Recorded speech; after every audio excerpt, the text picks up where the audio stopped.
Selamat malam pemirsa, mari kita menjauh sejenak dari hiruk-pikuk politik, menjauh dari bermacam polemik. Dengan Pancasila dan konstitusi sebagai referensi, kita berdiskusi untuk perbaikan negeri. Membahas beragam isu kebangsaan, bukan kepentingan pribadi, kelompok, atau golongan. Visi Negarawan, program talk show yang mewadahi gagasan luar biasa, duduk bersama untuk memecahkan berbagai persoalan bangsa. Dan apa tema diskusi kita pekan ini? Berikut rangkumannya untuk Anda.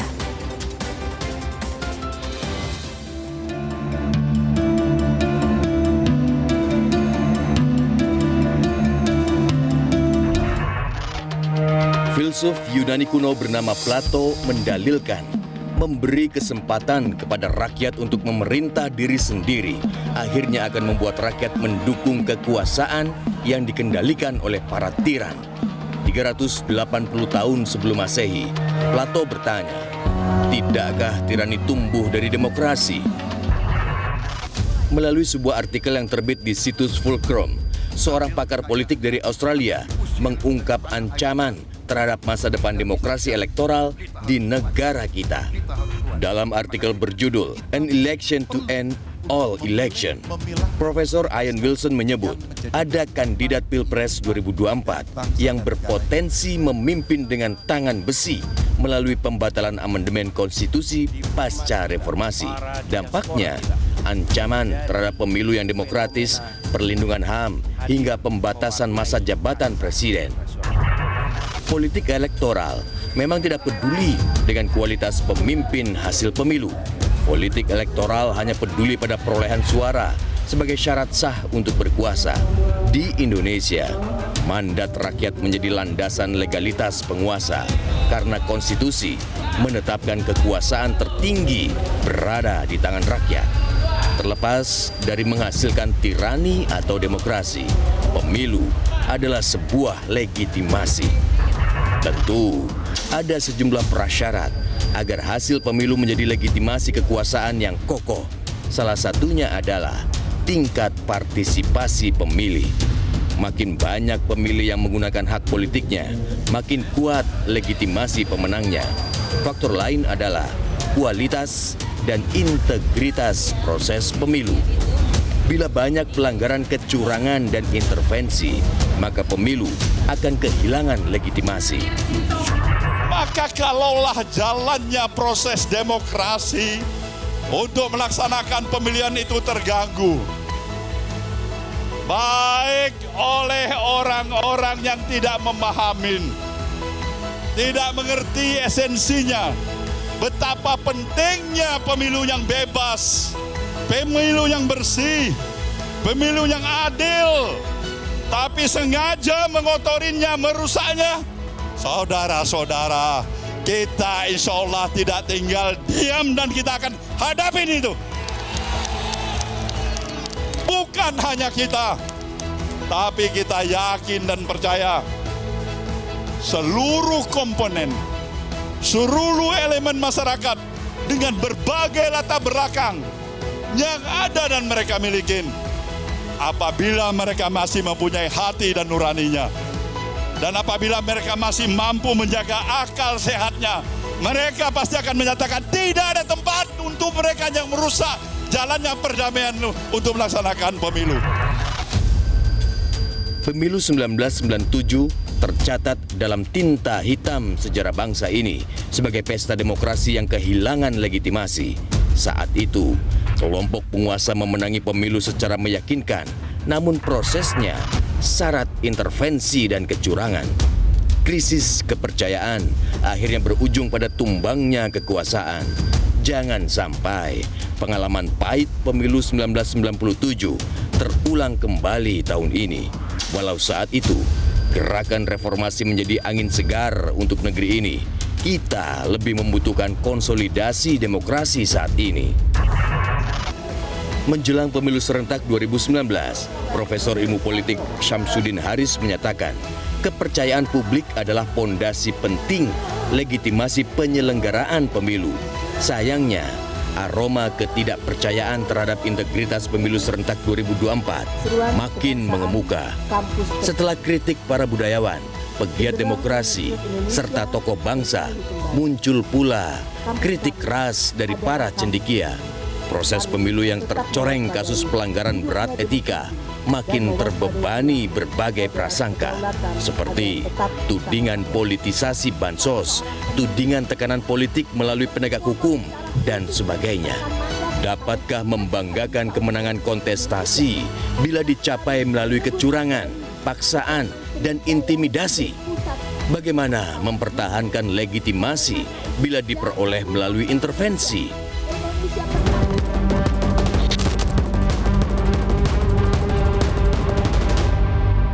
Ya, apakah demokrasi tengah membunuh dirinya sendiri? Selain meramal bangkitnya pemimpin otoriter yang menekan iklim demokrasi, pakar politik dari Australia, Profesor Ian Wilson, juga meramalkan upaya mencegah oposisi pemerintahan yang dibingkai dengan label persatuan. Upaya ini tidak melalui represi, namun menggunakan narasi koalisi. Pemilu 2024 menandai seperempat abad pasca reformasi. Namun guru besar politik Syamsuddin Haris pada 2019 menilai di tengah meluasnya kebebasan politik dan partisipasi publik, kualitas demokrasi tidak kunjung membaik. Kehidupan demokrasi makin membuat kaum cerdik pandai, jengah dan jeri. Politik transaksional menghasilkan demokrasi prosedural. Pemilu syarat manipulasi dan intervensi jadi salah satu narasi yang mencemari kehidupan demokrasi. Nurani demokrasi adalah tema diskusi kita malam ini. Dan saya akan langsung perkenalkan narasumber-narasumber yang akan menemani saya malam hari ini. Ada Rektor UIN Syarif Hidayatullah, Profesor Asep Saipuddin Jahar PhD, kemudian Guru Besar Sosiologi Politik Profesor Dr. Muhammad, dan Direktur Institut Kebijakan Publik Paramadina Ahmad Hoirul Umam PhD. Selamat malam, Prof. Muhammad, Prof. Asep, dan juga Mas Umam. Terima kasih atas waktunya. Baik, terima kasih atas waktunya bersama kami di Visi Negarawan. Dan ini kita lihat ya, berbagai laporan intimidasi dan politisasi memenuhi ruang publik sebelum pemungutan suara. Ya, kini kita tuh seakan disuguhi beragam laporan kecurangan dan manipulasi perhitungan suara. Jadi sebenarnya bagaimana kualitas demokrasi kita saat ini? Ya. Prof. Muhammad, silahkan. Oke, saya tidak ragu-ragu untuk menilai bahwa demokrasi kita masih sangat prosedural. Sayangnya kita belum bergerak dari prosedural itu dengan berbagai ukuran. Misalnya kualitas partisipasi. Kalau saya lihat dari penelitian yang saya lakukan, orang ke TPS itu karena motivasi bukan membaca visi misi, bukan mau mengenal calon pemimpinnya, tapi karena saya dapat apa? Ada satu teori politik yang sangat klasik, who, guess what, when and how. Saya dapat apa, kapan dan bagaimana. Nah, saya membaca karena masyarakat kita, pemilih kita, masyarakat kita itu lebih banyak yang masih tradisional. Jadi sayang sekali, padahal visi misi itu kan sebenarnya menunjukkan seberapa besar persiapan calon pemimpin kita ini. Ya. Mau dibawa kemana 5 tahun bangsa ini kan. Nah, masyarakat kita lebih banyak menunggu sembako, politik uang, atau janji-janji misalnya, atau transaksi-transaksi transaksional. Jadi menurut saya, demokrasi kita belum bergerak secara signifikan, masih dalam skop yang prosedural. Berdasarkan keuntungan begitu betul, ya? Betul, berdasarkan janji, jasa. Nah, kita berharap demokrasi yang baik itu adalah demokrasi yang substansial. Orang paham, warga negara tahu bagaimana dia berpartisipasi, tahu hak dan kewajibannya. Baik. Juga tahu memilih calon pemimpinnya berdasarkan visi misi program yang ditawarkan gitu. Baik, Prof. Asep, ada tambahan lain?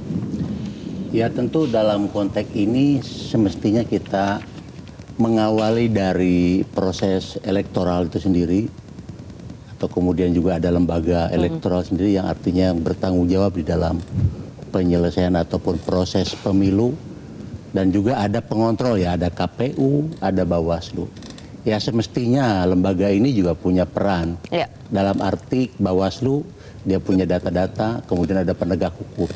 Artinya memang yang harus ditekankan adalah bagaimana penegakan hukum dan budaya hukum itu juga sinkron dengan proses pemilu itu sendiri.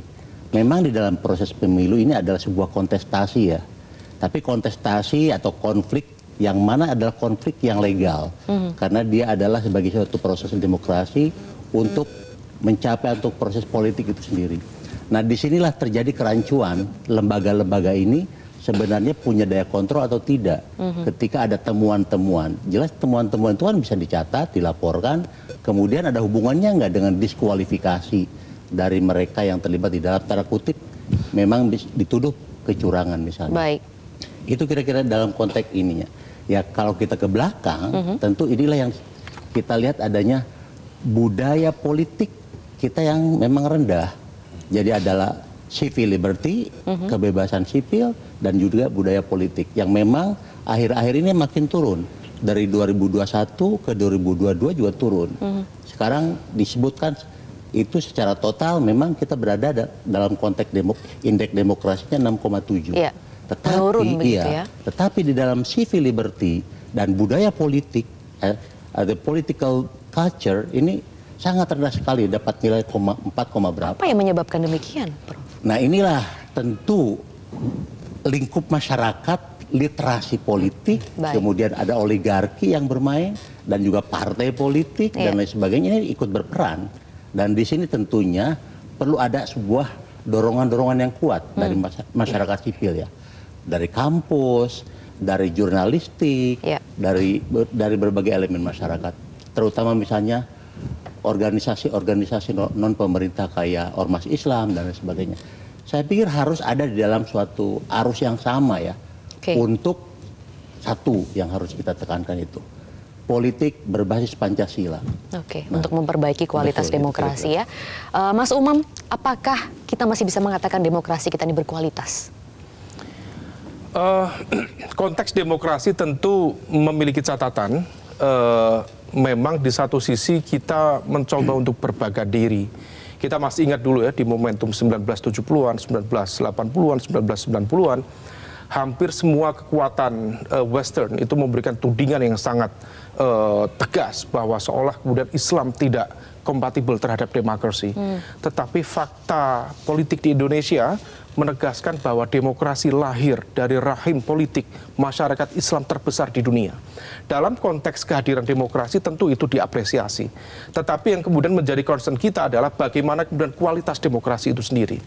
Nah kalau misal kemudian bicara tentang konteks kualitas demokrasi, memang ada cukup banyak basis-basis assessment terhadap kualitas demokrasi. Let's say kita menggunakan, tadi misalnya Prof. Asep menggunakan The Economist Intelligence Unit ya. Kalau misal kemudian menggunakan itu, memang ada sebuah catatan yang cukup serius, terutama pada basis kebebasan sipil. Nah, kalau misal kemudian kita cermati, hal itu juga dikonfirmasi oleh, kalau misal kita gunakan indeks yang lain, itu Corruption Perception Index, yang di dalam CPI itu ada sekitar, let's say sekitar 9, bahkan 12 indeks yang sering digunakan. Nah, kalau misal kemudian indeksnya itu menunjukkan kebebasan sipil mengalami pelemahan yang sangat signifikan. Nah, oleh karena itu, ini yang kemudian menjadi sebuah catatan.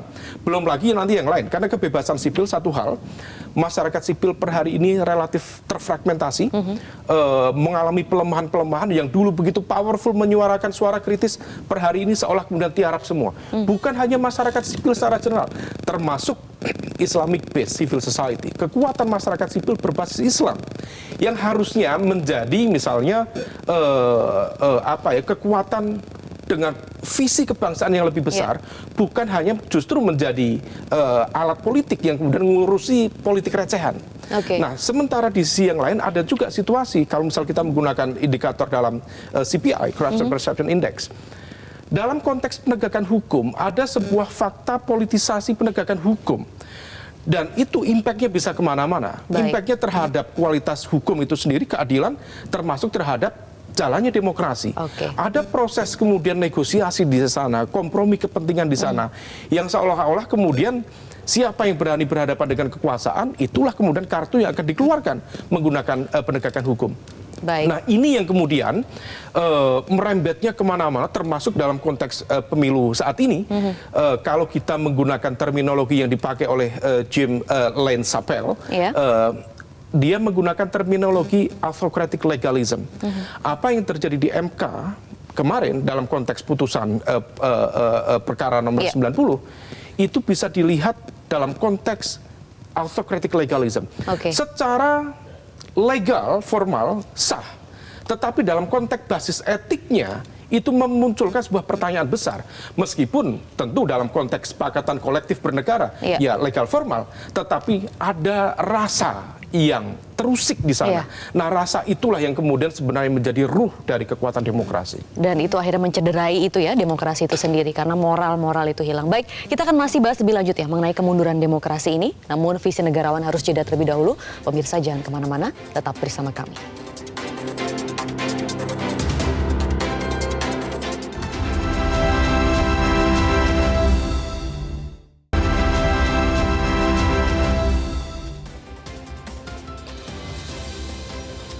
Kembali bersama kami di Visi Negarawan. Pemirsa, kami melakukan jejak pendapat sederhana melalui media sosial.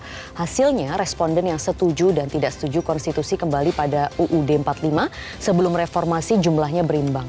Nah, ini mungkin saya ingin minta tanggapan Mas Umam di sini. Jadi Profesor Ian Wilson menyebut menerapkan kembali konstitusi pra-reformasi adalah kemunduran demokrasi. Nah, apakah setuju? Tentu harus kita cermati pasal per pasal ya. Pada konteks apa dulu?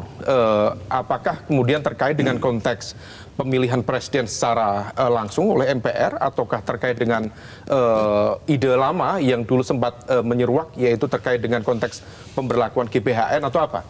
Tapi kalau misal kemudian secara general, memang Undang-Undang Dasar Konstitusi sebelum reformasi tetap menyimpan cukup banyak materi yang berpotensi kemudian mengkonsolidasikan basis kekuatan autocratic government.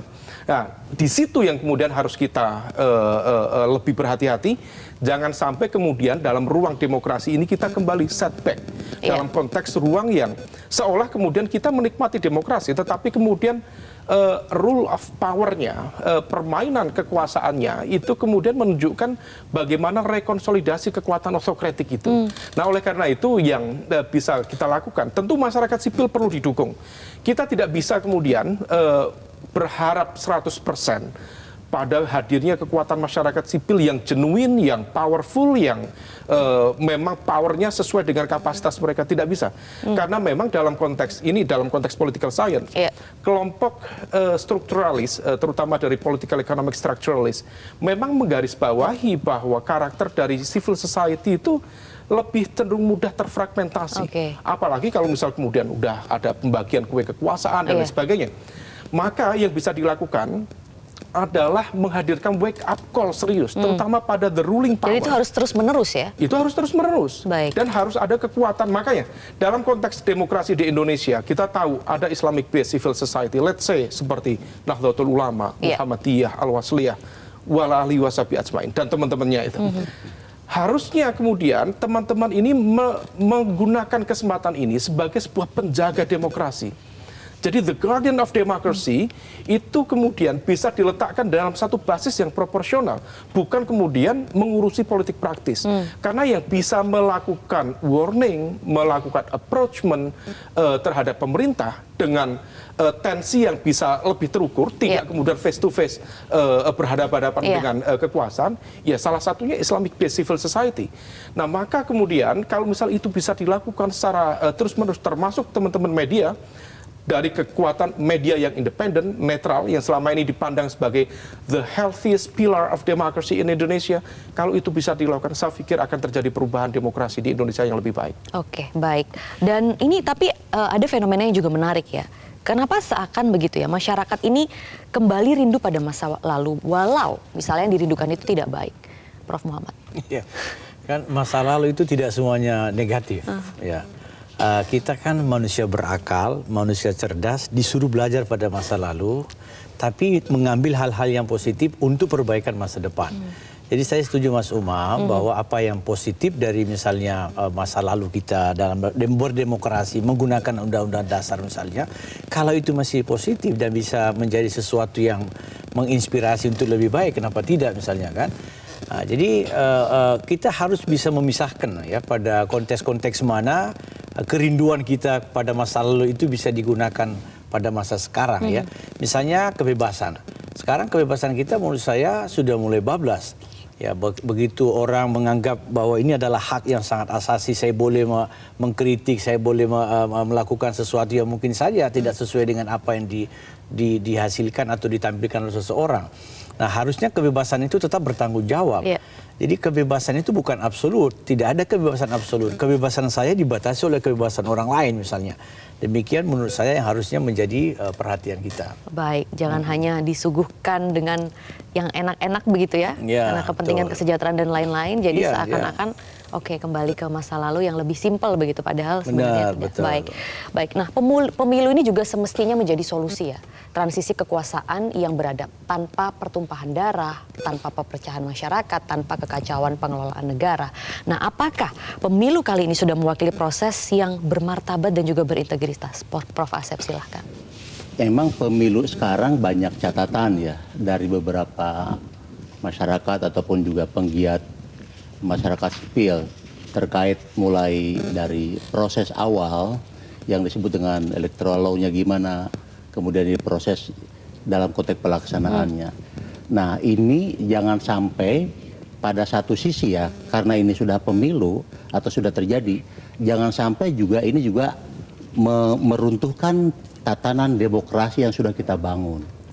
Yang harus kita lakukan adalah apa yang menjadi cacat itu sendiri perlu dikoreksi ataupun diajukanlah, digugat dalam konteks secara legal. Karena ini yang harus kita pikirkan adalah partisipasi ratusan juta masyarakat yang sudah ke TPS memberikan suaranya dengan bersusah payah dari pagi sampai siang, memberikan aspirasinya. Terlepas dia ada pengaruh ataupun juga dia diintimidasi dan sebagainya, itu kita tidak tahu. Iya. Yang tahu adalah Bawaslu, yang tahu adalah pengawasnya. Dan ini itu satu sisi ya, satu sisi. Yang kedua, tentu kalau kita hubungkan dengan beberapa negara dunia berkembang dalam konteks democratic autocratization itu sendiri, itu terjadi di beberapa negara. Bagaimana demokrasi di beberapa tempat itu sudah mulai menurun. Nah, apa yang menjadi penyebab? Penyebabnya kalau kita lihat untuk Indonesia adalah ini indeks korupsi juga berhubungan lurus dengan demokrasi itu sendiri. Selama indeks korupsi kita itu rendah, demokrasi juga rendah. Sehingga ada permisif gitu dalam konteks memberi ataupun juga untuk buying vote itu sendiri. Nah, ini yang menjadi masalah yang transaksi harus kita jaga. Baik. Sebagaimana disampaikan Mas Umam, masyarakat sipil harus di depan. Iya, iya. Karena masyarakat sipil suaranya mundur, jadi demokrasi organisasi mundur. keagamaan sosial juga harus di depan. Baik. Mengontrol. Baik, ini juga ada jejak pendapat serupa ya, yang menghasilkan mayoritas responden menilai kesejahteraan lebih penting daripada demokrasi. Nah, ini memang juga banyak survei nih yang mencatat hal ini. Jadi tingkat kepuasan ekonomi itu juga sejalan dengan demokrasi, padahal kan itu suatu hal yang berbeda. Nah, bagaimana misalnya Prof. Muhammad melihat apakah masyarakat ini sudah kecewa terhadap demokrasi? Jadi ekonomi dan politik itu sesuatu yang menurut saya tidak bisa dipisahkan. Kalau kita bicara demokrasi pada orang-orang yang perutnya lapar, itu tidak nyambung. Ya. Jadi dia sesuatu yang merupakan satu dualitas, bukan dualisme. Jadi saya termasuk kelompok yang tidak mempertentangkan itu, bahwa ekonomi politik dia harusnya menjadi sebuah kajian, sebuah pendekatan, sebuah paradigm yang harus paralel. Baik. Jadi orang mau bicara tentang demokrasi ya perutnya harus terisi dong. Oke. Ya, dan kalau kita mau bicara tentang demokrasi yang sehat, ekonomi yang sehat itu juga terkait dengan politik. Jadi menurut saya ini sesuatu yang menjadi tantangan kita bersama, benahi politik, benahi ekonomi, demokrasi bisa tumbuh dengan baik. Perkuat literasi juga begitu ya di situ. Literasi gitu. Baik, nah apakah kalau begitu karena kondisinya seperti ini ya, apakah kondisi ekonomi tengah dimanfaatkan oleh lingkaran kekuasaan untuk membangun citra pemimpin murah hati dan juga baik budi? Mas Umam. Iya, kita perlu cek ya dari basis data tentunya, tetapi bahwa kita dalam konteks struktur ekonomi masyarakat kita memiliki yang disebut dengan the bottom 40. The bottom 40 itu yang dalam ukuran standar World Bank itu terkategori miskin atau hampir miskin. Nah, kelompok inilah yang begitu rentan terhadap praktik-praktik transaksional, terutama dalam konteks food buying tadi. Iya. Nah, memang kalau misal kemudian kita cermati dari basis data kemarin, kalau misal menggunakan data exit poll, kelompok masyarakat yang terkategori miskin dan hampir miskin dan mereka yang mendapatkan bantuan sosial itu memang memiliki tingkat pemilihan terhadap salah satu paslon memang lebih tinggi. Tetapi juga di saat yang sama memang di kelompok yang tidak mendapatkan bansos itu juga relatif lebih tinggi juga. Baik. Artinya ini tidak konklusif sebenarnya, tetapi kita dalam beberapa riset, saya pikir di KPK juga sering melakukan hal yang sama. Kita begitu concern terhadap karakter permissiveness masyarakat kita terhadap praktik-praktik transaksional, termasuk bukan hanya transaksional pada level petty corruption, termasuk ya state capture corruption. Bagaimana kemudian misalnya tokoh-tokoh, nama-nama besar yang kemudian terlibat dalam isu korupsi dan sebagainya, mereka begitu mudah kemudian, maaf, quote by quote, mencuci nama mereka. Begitu kemudian kasus selesai, ya atas nama apapun ya, didolimi dan sebagainya.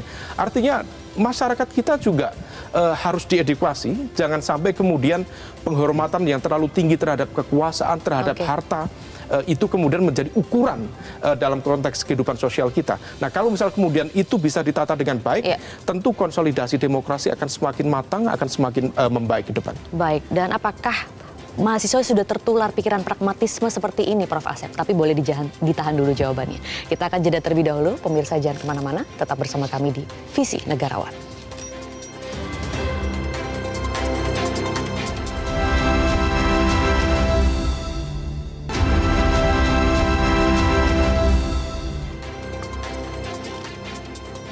Terima kasih pemirsa, Anda masih bersama kami di Visi Negarawan, dan kami juga melakukan jejak pendapat sederhana melalui media sosial. Hasilnya mayoritas responden menilai para elit tidak memahami keinginan dan kebutuhan rakyat kecil. Plato dan Aristoteles sepakat memilih pemimpin republik yang ideal harus berdasarkan meritokrasi, yaitu sosok dengan kapasitas dan integritas yang terbukti mumpuni. Faktanya perolehan suara jadi satu-satunya legitimasi dalam kontestasi demokrasi. Tadi kita masih membahas begitu ya, bagaimana masyarakat sipil ini harus juga ikut tetap bersuara secara terus-menerus. Nah, bagaimana dengan mahasiswa di sini, Prof. Asep? Apakah mahasiswa sudah mulai juga tertular begitu ya dengan pikiran-pikiran pragmatis? Saya masih yakin bahwa pendidikan itu menjadi pilar kritis, dan juga semakin tinggi pendidikan, orang itu juga semakin objektif terhadap fenomena yang ada, termasuk politik. Dan dari penelitian Transparansi Indonesia juga menunjukkan bahwa semakin tinggi pendidikan, semakin juga dia objektif atau independen dia di dalam menentukan pilihan politik ataupun juga dalam kehidupannya. Itu yang pertama. Nah, bagi mahasiswa yang saya amati, dari obrolan ataupun mendengar, mereka cair gitu loh. Di dalam konteks memilih partai mana, memilih capres mana, dia tidak terkooptasi oleh pilihan-pilihan yang digiring oleh hal tertentu. Dan mereka begitu menyuarakan apa yang menjadi aspirasi yang tadi disebut meritokrasi itu sendiri. Artinya mana yang layak dari pandangan mereka, apakah si A ini memang layak untuk menjadi pemimpin atau tidak. Itu yang menjadi poin yang saya pahami dalam konteks mahasiswa.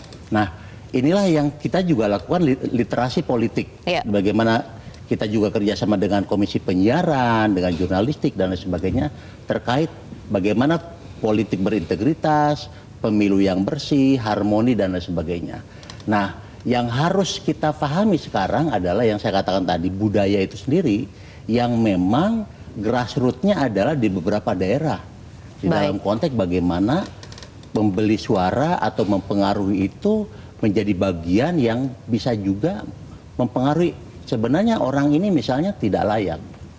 Apa yang menjadi kepopuleran orang itu sendiri? Apakah dia memang punya kapasitas, kapabilitas atau tidak? Yang terlihat apakah karena dia punya uang, sehingga ada punya anggaran, dana, sehingga bisa mempengaruhi orang lain. Yang terjadi relatif yang kita lihat sekarang ini ya seperti itu. Atau populer sekalian. Seperti Komeng misalnya, itu menjadi suatu fenomena. Dan orang melihat, saya ngobrol dengan beberapa orang, dia memilih, saya tidak tahu ini. Oh ini Komeng, pilih Komeng lah. Iya. Karena dia populer. Atau sekalian seperti itu. Sehingga orang mudah diingat. Baik, tapi intinya kita masih bisa berharap ya pada idealisme yang ideal kepada Tentu, mahasiswa. pendidikan masih penting. Baik. Nah, ini kepentingan elit juga sangat mendominasi relasi kekuasaan. Pastinya kalau kita lihat sekarang, aspirasi publik sangat nyata diabaikan ya. Bahkan walau yang bersuara adalah para guru besar yang merupakan nurani bangsa. Nah, apakah kita masih bisa optimis dengan iklim demokrasi kalau kita katakan 5 tahun ke depan, Prof. Muhammad? Iya, masyarakat modern adalah masyarakat yang selalu optimis. Bagaimanapun tantangan itu. Ya. Baik. Ya, saya juga termasuk yang sedih kemarin ketika suara para guru besar itu dinilai partisan. Ya, ini tentu menurut saya sangat tidak fair. Guru besar itu atau para dosen itu mereka merdeka dengan pemikirannya. Betul. Ya, ada dan rektor, tidak mudah untuk membuat mereka sampai turun ke jalan seperti itu. Sampai menyampaikan gagasan itu dan ya saya juga meyakini bahwa itu masih sesuatu yang masih lahir secara kesadaran guru besar itu bukan karena direkayasa, dimobilisasi ya sangat jauh saya kira. Jadi kalau kita optimis, ya optimisme itu harus dibangun pada semua pilar bangsa. Kampus bergerak, masyarakat sipil bergerak, jurnalis bergerak dengan tujuan yang sama ya. Tadi Prof. Asep, Pak Rektor saya kira sangat sependapat bahwa budaya politik itu penting untuk dibangun. Ya, budaya kita tahu budaya politik itu paling tidak masih banyak yang parokial. Parokial itu seperti tadi, sembako ada, visi misi nggak dibaca. Kita berharap budaya politik yang dikembangkan itu adalah budaya partisipan. Ya misalnya saya ke TPS itu saya tahu calon pemimpin saya baca visi misinya, saya tahu track recordnya, baru saya menentukan pilihan. Nah itu budaya politik yang harusnya dikembangkan terus, budaya politik yang partisipan, yang otonom ya. Baik. Ya begitu. Kita inginnya seperti itu ya. Tapi bisakah dengan keadaan seperti ini kita menyempurnakan lagi demokrasi kita, Mas Umam?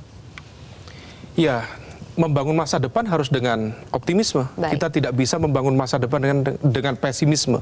Tetapi tentu dengan optimisme yang terukur.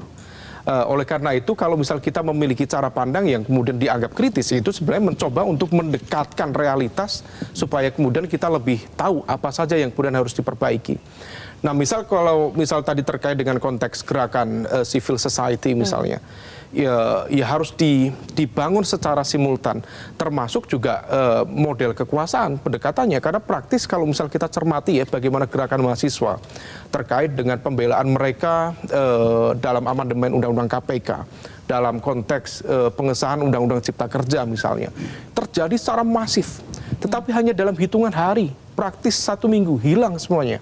Dan itu besar kemungkinan karena memang ada mekanisme kekuasaan yang mereka pencet tombolnya, ada red button di situ dan kemudian itu merontokkan hampir semua gerakan yang ada. Bahkan sampai saat ini, itu yang tadi saya sampaikan, ada karakter terfragmentasi. Dan fragmentasi itu sampai sekarang masih terjadi dan sebuah catatan ya. Saya kemarin ketika mencermati bagaimana gerakan kampus, kemudian para guru besar bersuara, tentu sebagai sebuah gerakan moral itu sangat penting dan relevan. Tetapi uniknya gerakan moral di level itu ternyata disconnect karena itu hanya terlokalisir dalam konteks ekstraparlementer. Hampir tidak terjadi gerakan apapun di intraparlementer. Pertanyaan saya, why? Kenapa ada gap seperti ini? Bukankah kemudian harusnya itu terjadi simbiosis mutualisme di dalam konteks gerakan dan juga narasi kebangsaan? Tetapi rasa-rasanya pragmatisme, oportunisme itu lebih mendominasi. Bagaimana kemudian elit-elit kekuasaan itu mengeksersis kekuasaannya.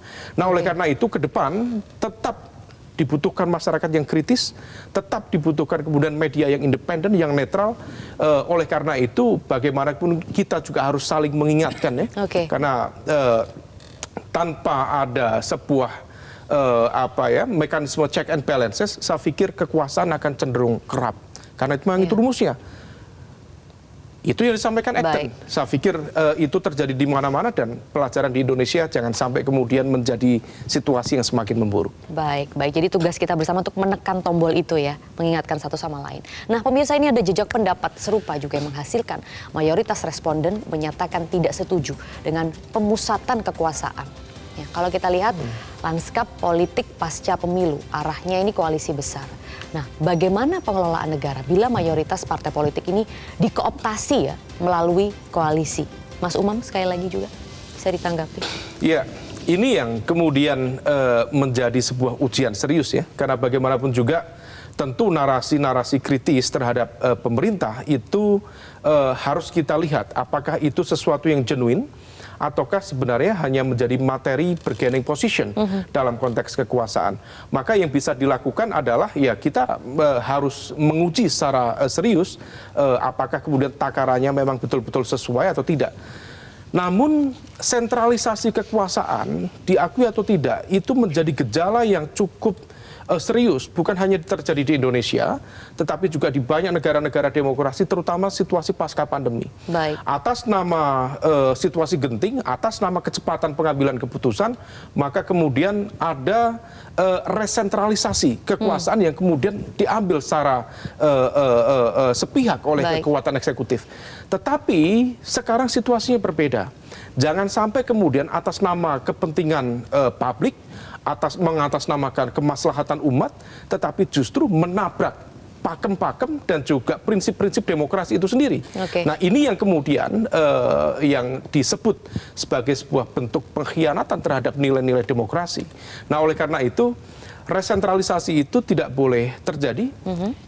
Ada political cost yang sangat besar dengan gerakan reformasi. Kita tidak ingin kemudian situasi kembali setback, terjadi resentralisasi kekuasaan yang waktu itu kalau misalnya kita belajar dari situasi Orde Baru ya, setidaknya kan ditopang oleh 4 kekuatan. Pertama cendana, yang kedua istana, yang ketiga senjata, yang terakhir pengusaha naga. Ada situasi saat ini di mana kemudian kekuatan senjata yang terrepresentasikan dalam konteks infrastruktur kekuasaan negara berbasis TNI dan Polri, termasuk juga BIN tentunya, harus betul-betul diingatkan secara terus-menerus. Jangan menjadi bagian dari kekuatan politik praktis. Karena tupoksi mereka, tugas pokok dan fungsi mereka adalah menjaga negara dalam konteks harmoni, dalam konteks yang stabil, tetapi bukan menjadi kekuatan partisan. Dan ini saya pikir akan menjadi sebuah wake up call yang baik bagi siapapun, termasuk ASN, termasuk kemudian elemen local government, supaya betul-betul fokus pada kerja-kerja teknokratik, bukan justru hanya bermain dalam konteks politik praktis, karena itu sejatinya hanya akan mendelegitimasi peran dari demokrasi yang seharusnya menghasilkan good governance, yang ada hanya bagi-bagi kekuasaan secara sepihak. Kalau ini dibiarkan terus-menerus begitu ya. Baik. Nah kalau kita tahu juga ya Prof. Asep, Plato ini membahas bahaya pemusatan kekuasaan dalam buku ketiganya di The Laws. Yang terjadi adalah totalitarianisme dengan otoritas yang diwariskan begitu ya antar generasi. Nah berapa besar potensi bahaya ini mengancam kehidupan kita saat ini, Prof. Asep? Ya tentu kalau ini dibiarkan akan menjadi semuanya terkooptasi dan juga yang tadi tuh loh. Jadi demokrasi akan tercederai. Nah, yang saya ingin menggarisbawahi adalah terkait dengan multipartai. Ada partai politik yang memang sudah menjadi presidensial ini. Nah, inilah yang harus sebenarnya diperkuat. Karena dari partai-partai itulah sebenarnya yang akan memecah ataupun membagi kekuasaan itu sendiri, sehingga tidak ada yang dominan. Sentral, yang sekarang adalah partai-partai itu sendiri terkooptasi atau tersandra, sehingga dia tidak bisa bebas di dalam konteks ideologinya. Coba kita lihat, ada berapa partai di antara beberapa partai ini yang 7 atau 9 yang memang lolos threshold, kemudian ada berapa partai yang betul-betul berideologis. Apakah misalnya PKS, PDI, Demokrat, Nasdem atau apa. Nah inilah partai-partai ini menjadi corong yang juga menjadi agen para pimpinan, calon-calon pemimpin. Yang terjadi antar partai terkesan transaksional atau bagi kekuasaan misalnya. Kalau ini terjadi maka akan muncullah satu penguasa yang berhubungan dengan oligarki sehingga mereka akhirnya mengikut. Menularkan itu juga sampai masyarakat bawah. Yang menjadi bagian antara yang disebut dengan multipartai, kemudian budaya politik, tingkat korupsi menyatu akhirnya memunculkan yang disebut dengan otoritarianisme itu sendiri. Nah kalau ini kita biarkan ditambah lagi literasi politik di masyarakat sangat rendah, ditambah lagi kesejahteraan rendah, ini akan menjadi biang atau memudahkan untuk berkuasa. Nah maka itulah yang harus kita lakukan adalah pendidikan politik itu sendiri. Para pimpinan partai politik juga harus selesai dengan dirinya, tidak berbagi-bagi atau mungkin mendorong. Tidak tapi itu yang terjadi dia belum selesai dengan dirinya, akhirnya juga tidak ada rasa malu. Nah ini penting. rasa malu inilah yang terjadi di masyarakat kita harus betul-betul diperjuangkan. Dengan mendapatkan kuasaan yang dia tidak berjerih payah atau sesuai dengan kapasitasnya, mungkin dia akan mengatakan, maaf, saya tidak layak di sini. Nah, ini yang harus dibangun secara komprehensif. Mental-mental seperti itu ya. Ini sendiri, sehingga betul-betul Indonesia yang berbasis demokrasi Pancasila itu ada. Itu kira-kira. Baik.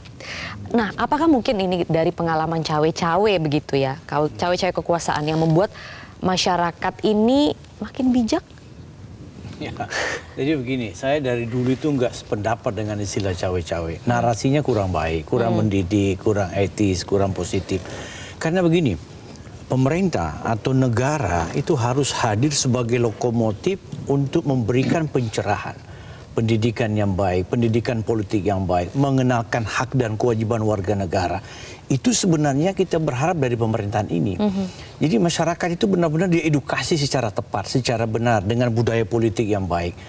Nah, sebaliknya kalau kita lihat sekarang, ya kalau saya melihat bahwa pemerintah itu seakan-akan masuk ke gelanggang yang harusnya dia membatasi diri, ya, sehingga cawe-cawe ini ditafsirkan lebih banyak yang negatif, ya. Jadi saya berharap, ya, di akhir pemerintahan Pak Jokowi yang kurang 8 bulan ini, cawe-cawe ini kalau sudah terlanjur menjadi konsumsi publik, menjadi sebuah literasi, itu ditarik secara keras, secara kuat untuk menjadi sesuatu yang positif. Yaitu mengajak masyarakat untuk memahami secara benar bagaimana berdemokrasi. Ya, menempatkan diri secara tepat. Saya kira itu yang harusnya digaungkan sampai kurang lebih 8 bulan ini pemerintahan. Iya, itu yang tentunya kita juga harapkan ya, Prof. Nah, ini juga ada jejak pendapat serupa yang menghasilkan. Ada mayoritas responden, pemirsa, yang menyatakan kekuatan oposisi dibutuhkan. Baik, ini menarik untuk dibahas, tapi kita akan jeda terlebih dahulu. Pemirsa, jangan kemana-mana, Visi Negarawan akan segera kembali untuk Anda.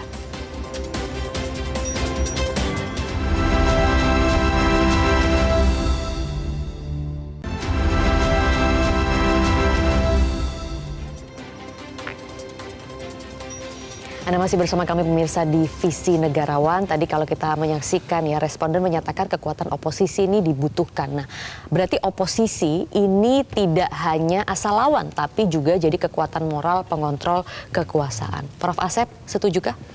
Ya, tentu oposisi ini adalah sebagai basis check and balance ya.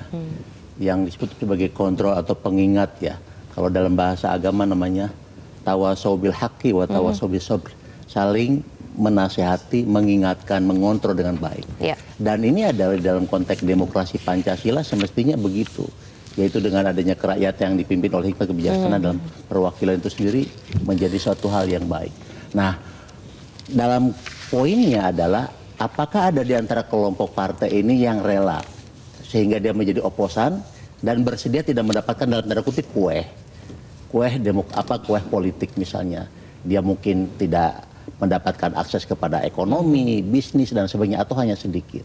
Nah, idealismenya inilah yang harus kita perjuangkan dari partai-partai itu.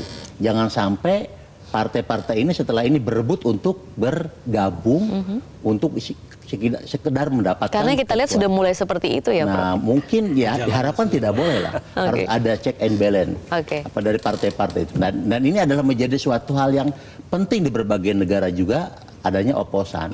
Dan oposan itu bukan negatif, baik sekali. Penyeimbang ya? Penyeimbang, sehingga akan adanya suatu keseimbangan ketika memang baik ya didorong, ketika tidak baik langsung diperbaiki lagi. Dan ini akan berhubungan dengan regulasi.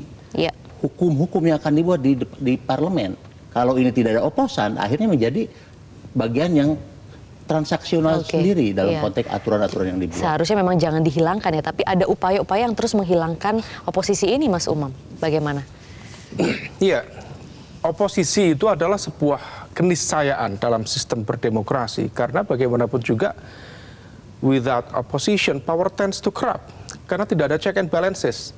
Maka kemudian yang bisa dilakukan adalah membangun secara sistemik. Bagaimana kemudian oposisi itu tidak diberangus. oposisi itu bukan berarti begini, bahwa kemudian nanti kalau misal dia tidak berada di pemerintahan, maka pemerintah seharusnya itu juga menjamin hadirnya oposisi itu.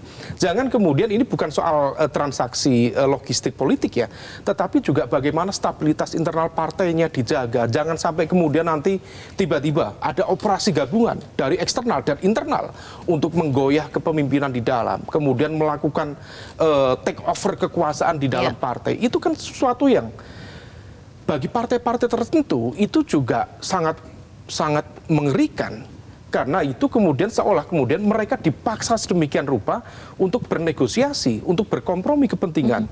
Nah, oleh karena itu siapapun yang menang nanti, untuk kesehatan demokrasi ke depan, maka betul-betul harus menjamin supaya oposisi bukan kemudian seolah dibuang begitu saja. Hanya demi atas nama stabilitas, atas nama bagaimana kemudian menjaga tren dari konteks approval rate pemerintahan, bukan itu. Tetapi betul-betul ada kesadaran, dan juga kesadaran itu kemudian termanifestasikan dalam political will, di dalam konteks kehidupan berdemokrasi. Kalau misal ada oposisi, jangan kemudian diberangus. Dan yang terpenting, di fase akhir ada satu quote yang saya pikir cukup menarik. Dikatakan begini, a functioning and robust democracy requires a healthy, educated, and participatory fellowship and an educated, morally grounded leadership. Morally grounded leadership itu adalah sebuah entitas yang mungkin bagi to some extent itu agak absurd ya. Tetapi fakta bahwa kepemimpinan yang memegang teguh nilai etika moral dalam konteks bernegara itu adalah sebuah kekuatan besar untuk menjamin hadirnya demokrasi. Baik. Prof. Muhammad, ada tambahan mengenai oposisi ini? Ya, saya kira sangat niscaya oposisi itu menjadi sesuatu yang bisa memperkuat demokrasi. Ya, saya juga melihat kecenderungan ini kalau koalisi terlalu gemuk itu cenderung oposisinya melemah. Jadi biarkan saja merata kekuatan politik ini. Jadi jangan terlalu alergi dengan oposisi itu. Saya sependapat oposisi sekali lagi adalah pengontrol. Kita ini kan manusia biasa. Kekuasaan ini kalau tidak dikontrol dia cenderung berlaku seenaknya begitu. Jadi perlu ada yang saling mengingatkannya. Kalau bahasa agamanya tadi, watawasau bil haq, watawasau bis sabar. Nah, oposisi itu bisa menggunakan jargon itu, watawasau bil haq, watawasau bis sabar. Baik. Oke, kita sudah sampai di penghujung acara dari Visi Negarawan ini. Mungkin saya ingin minta pendapat dari masing-masing narasumber bagaimana pendapatnya ya mengenai nurani demokrasi ini agar tidak terbunuh sendiri. Prof. Asep. Nah, sekarang kita tentu harus membangun suatu kesadaran etik dan moral yang tinggi di dalam konteks kehidupan berbangsa dan bernegara. Artinya kita adalah menjadi penerima warisan daripada founding fathers, dan etika dan moral demokrasi inilah yang harus dibangun. Sehingga ada budaya malu, tanggung jawab, yang mana nilai-nilai Pancasila itu betul-betul hadir mewujud di kita. Kita rasakan begitu ya, tidak hanya dipajang di dinding begitu ya. Hanya menjadi nyanyian Indonesia Raya saja, tapi harus menjadi bagian. Ya, manusia ini terdiri dari badan dan roh. Nurani itu adalah rohnya. Kalau rohnya sehat, badannya sehat. Kira-kira demikian. Baik, Mas Umam. Ya, demokrasi menghadirkan atau mengharuskan hadirnya kekuatan yang sama, egaliter dalam konteks sebagai ruling power, termasuk juga oposisi, dan itu harus dijaga dengan baik. Kekuatan oposisi yang sehat akan menghadirkan demokrasi yang sehat. Oleh karena itu ke depan siapapun yang menang harus betul-betul berkomitmen terhadap hadirnya kekuatan penyeimbang, karena bagaimanapun juga check and balances itulah yang kemudian menjadi penopang bagi hadirnya good governance atau tata kelola pemerintahan yang baik, transparan, dan akuntabel di Indonesia ke depan. Baik, Rektor UIN Syarif Hidayatullah, Profesor Asep Saifuddin Jahar PhD, Guru Besar Sosiologi Politik Profesor Dr. Muhammad, Direktur Institut Kebijakan Publik Paramadina Ahmad Khairul Umam PhD. Terima kasih sudah berbagi visi dan misi mengenai negara kita di Visi Negarawan. Dan pemirsa, demokrasi adalah jantung yang memompa kehidupan di Republik Indonesia. Sayang, baru 10 tahun setelah merdeka, bangsa Indonesia baru dapat menggelar pemilu yang pertama. Sejarah mencatat ekonomi bangsa saat itu tengah morat-marit. Namun semua orang bersukaria karena pemilu menjadi puncak ekspresi kemerdekaan politik setiap warga negara. Sepanjang tahun Orde Baru berkuasa, pemilu 1955 menjadi romantika, sebuah memori kolektif bangsa tentang pesta demokrasi yang bebas merdeka. Seperempat abad salam aksi mahasiswa membebaskan bangsa Indonesia dari cengkeraman rezim penguasa. Pemilu yang luber dan jurdil di era reformasi semestinya bukan hanya fantasi. Demokrasi semestinya menghasilkan masyarakat sipil yang dikdaya, yang memiliki akses untuk mendikte langkah penguasa. Jangan sampai bangsa ini hidup dalam ilusi demokrasi, terbuai rayuan politisasi abai terhadap kebijakan yang merugikan anak negeri. Saya Maria Lizia Hasni, terima kasih sudah menyaksikan Visi Negarawan. Selamat malam, sampai jumpa.